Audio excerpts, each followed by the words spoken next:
So, Timmy, I understand that you are here because you are depressed. Is that correct? Yes. And how old are you, Timmy? I'm 12.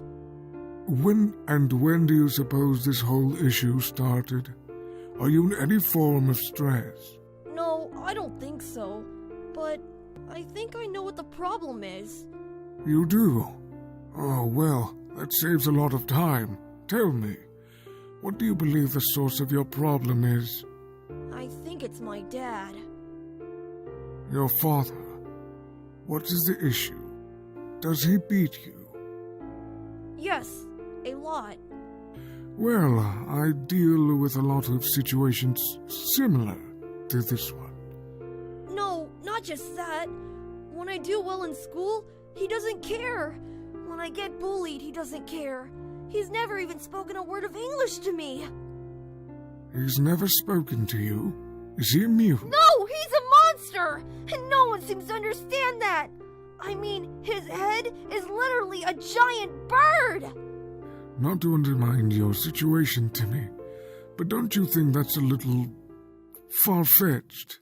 Now, I know what you think of your father, and your mother has informed me of the situation. I've asked your father to come in so that we could talk it out. No! What have you done? He's going to kill us all! Now, Timmy, I think you give your dad too much of a hard time.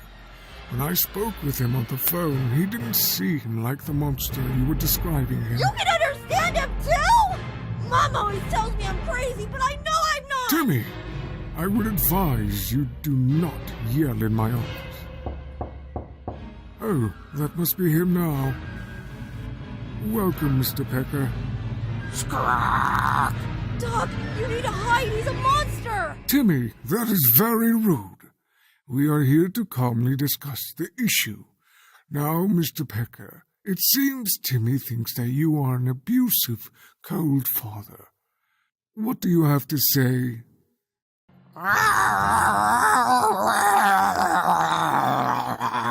told you! He's gonna kill us! I told you! Yes, I see. I understand. He says that he loves you in his own way, and that he's very proud of you.